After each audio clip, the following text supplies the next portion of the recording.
நான் நிரந்தரமானவன் அழிவதில்லை, எந்த நிலையிலும் எனக்கு மரணம் இல்லை. வாழ்க வளமுடன். நான் உமா ஸ்ரீனிவாசன், கவிஞர் கண்ணதாசன் வீட்டு கைமணத்துக்கு நான் உங்களை அன்போடு வரவேற்கிறேன். இன்றைக்கி நம்ம செய்ய போகிறது பொடிங்க. இட்லி தோசைக்கு சாதத்துக்கெலாம் வச்சுக்கிற பொடி தான். ஆனால் அதுவே நான்வெஜ்ஜில் இன்றைக்கி பண்ண போகிறோம். இதுவும் இட்லி தோசை சாதத்துக்கு எல்லாத்துக்குமே நல்லா மேட்ச் ஆகும் இந்த பொடி. அது தேவையான பொருள் என்னன்னு நான் சொல்கிறேன் பாருங்கள். நெத்திலிங்க. நெத்திலி ஒரு 100 கிராம், கரெக்டாக 100 கிராம் எடுத்துகிட்ருக்கேன்.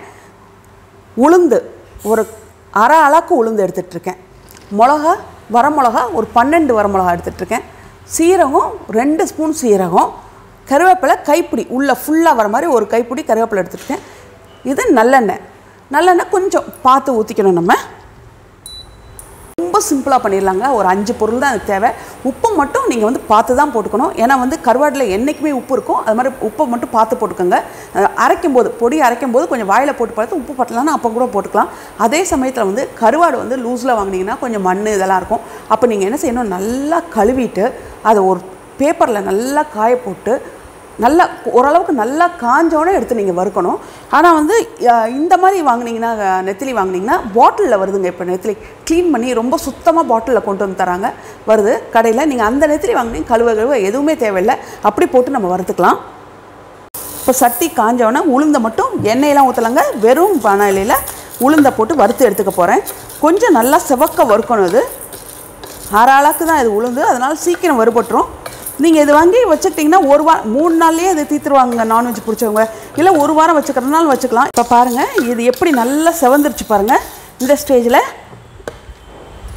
இதை எடுத்து கொட்டிடலாம். ஆறட்டுங்க இது.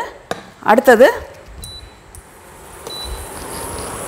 உளுந்து நல்லா வறுத்து கொட்டியாச்சுங்க. இது நல்லா ஆறட்டும். அடுத்தது நல்லெண்ணெய் ஊற்றி தான் மற்றதெல்லாம் வறுக்க வேணும்.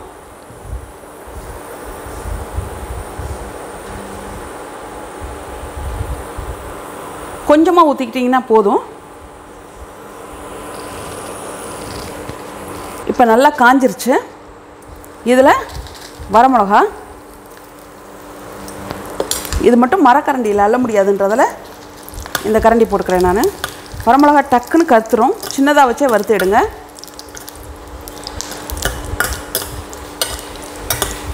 அவ்வளோதாங்க. ரொம்ப கருக விட்டுறாதீங்க.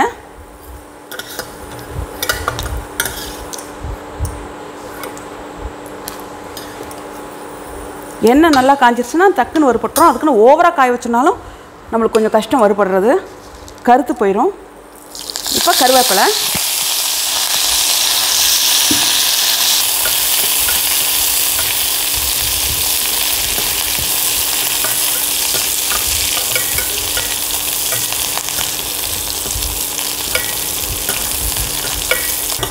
இப்போ பாருங்கள், இது சவுண்டே கேட்கும், ஒரு மாதிரி நல்லா மொறுமொறுன்னு வெந்தது. இதுவும் வெந்துருச்சு. இதையும் எடுத்துடலாம். ரொம்ப சின்னதாக வச்சு வறுக்கிறேங்க நான். இப்போ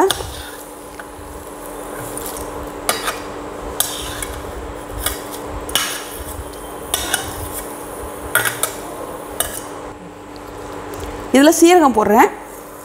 நீங்கள் சீரகத்தை வெறும் வானிலையில் கூட வறுத்து எடுத்துக்கலாம் வேணுன்னா.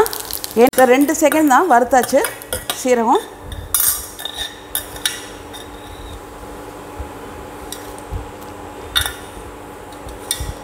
இதுதான் இதில் வாசனை. ரொம்ப எல்லாம் வறுத்து எடுத்துட்டேங்க. கொஞ்சம் எண்ணெய் பத்தாது, நான் இதுலேயே கம்மியாக தான் எண்ணெய் எடுத்து வச்சுருந்தேன். இப்போ இந்த எண்ணெயை ஊற்றிக்கிறேன் கொஞ்சம். இப்போ நெத்திலியை வறுக்கணும். இது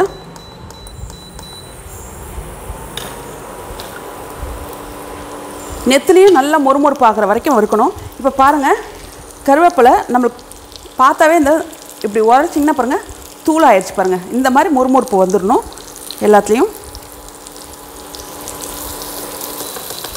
இது சின்னதாக வச்சே வறுக்கணுங்க நெத்திலியை.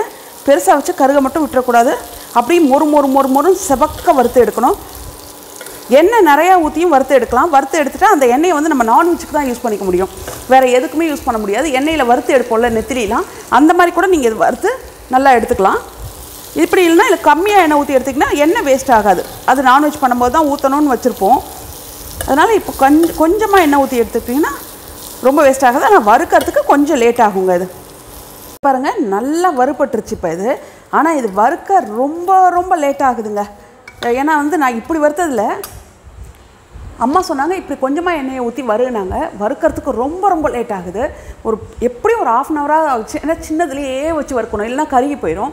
கொஞ்சமாக எண்ணெய் ஊற்றிடணும். அதுக்கு நீங்கள் என்ன செய்யுங்க, இன்னும் கொஞ்சம் ஜாஸ்தி எண்ணெய் ஊற்றி, ரொம்ப இல்லைன்னு பாருங்கள், இப்படி 4 நாளாக போட்டு எடுத்துக்கிட்டிங்கன்னா மொறுன்னு எடுத்துக்கிட்டிங்கன்னா நல்லா இருக்குங்க.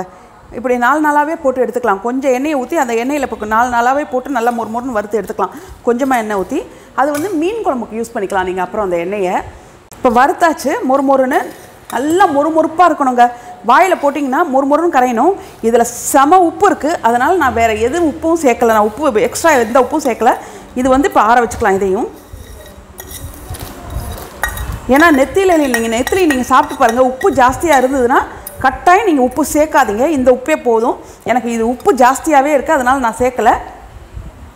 இப்போ பாருங்கள், எல்லாமே வறுத்து வச்சுருக்கேன். எல்லாமே மொறுன்னு வறுத்து வச்சுருக்கேங்க. இப்படி உடச்சிங்கன்னா கருவேப்பிலாம் மொறுன்னு உடையும். இந்த மாதிரி வறுத்து வச்சுருக்கேன். இதை இப்போ மிக்சியில் போட்டு அரைக்க வேண்டியது தான் பாக்கி. இப்போ நான் அரைச்சிட்டு வந்து உங்களுக்கு காமிக்கிறேன் பாருங்கள். இதை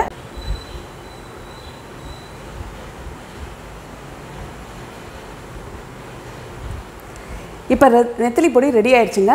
நெத்திலியில் ஜாஸ்தி உப்பு இருந்ததால் நான் திருப்பி உப்பே சேர்க்கலை. நீங்கள் வேணால் உப்பு கம்மியாக இருக்க நெத்திலி கொஞ்சம் பார்த்து வாங்கிக்கோங்க. வாங்கிட்டு இன்னும் கொஞ்சம் கூட நெத்திலி நீங்கள் ஜாஸ்தியாகவே இதில் சேர்த்துக்கலாம். இன்னொன்று வந்து இது அரைக்கிறது வந்து நைஸாக அரைக்கிறதும் குறகுறைன்னு அரைக்கிறதும் உங்கள் இஷ்டம் தான். அது நீங்கள் எப்படி வேணாலும் நீங்கள் அரைச்சிக்கலாம். உங்களுக்கு டேஸ்ட் பண்ணி பாருங்கள். உங்களுக்கு எப்படி உங்களுக்கு பிடிச்சிருக்கோ அந்த மாதிரி அரைங்க. அது மாதிரி வந்து இது நெத்திலி மட்டும் இல்லைங்க, சென்னாகுனின்னு சொல்லுவாங்கள்ல, குட்டியாக இருக்கும். யாராவே குட்டியாக தோலோட குட்டியாக இருக்கும். அந்த சென்னாகுனி வச்சும் நீங்கள் இந்த பொடி பண்ணிக்கலாம். ரொம்ப நல்லாயிருக்கும். அந்த இதை வந்து நெத்திலி வறுக்கிறது மட்டும் வந்து நீங்கள் எண்ணெய் ஊற்றி வறுத்துக்கோங்க. இப்படி வறுத்திங்கன்னா ரொம்ப லேட் ஆயிரும். அதனால் எண்ணெய் ஊற்றி ஒரு 4 நாளாக போட்டு வறுத்து எடுத்துக்கோங்க. உங்களுக்கு ரொம்ப நல்லா வரும். இது ஒரு வாரத்துக்கு மட்டும் வறுத்து எடுத்து வச்சுக்கிட்டிங்கன்னா நல்லாயிருக்கும். ரொம்ப போட்டு வறுத்து வாசனை போயிடுங்க. அதனால் ஒரு வாரத்துக்கு ஒருக்கா நீங்கள் வறுத்து எடுத்துக்கிட்டிங்கன்னா நல்லாயிருக்கும். வெளியே வச்சுக்கலாம். நல்லா ஏர்டைட் பாக்ஸில் போட்டு வச்சுக்கிட்டிங்கன்னா வெளியே நீங்கள் இதை வச்சுக்கலாம். ரொம்ப வறுத்திங்கன்னா ஃப்ரிட்ஜில் தான் வைக்கணும் நீங்கள். ஆனால் வாசனை வந்து கம்மியாகிட்டே வரும். அதனால் கொஞ்சம் கொஞ்சமாகவே அரைச்சிக்கோங்க. இப்போ இந்த நெத்திலி பொடி உங்களுக்கு பிடிக்கும்னு நான் நினைக்கிறேங்க. இது பிடிச்சிருந்தா லைக் பண்ணுங்கள், ஷேர் பண்ணுங்கள், கமெண்ட் பண்ணுங்கள், பெல் ஐக்கான் பட்டனை கிளிக் பண்ணிடுங்க. வாழ்க வளமுடன். தேங்க்யூ.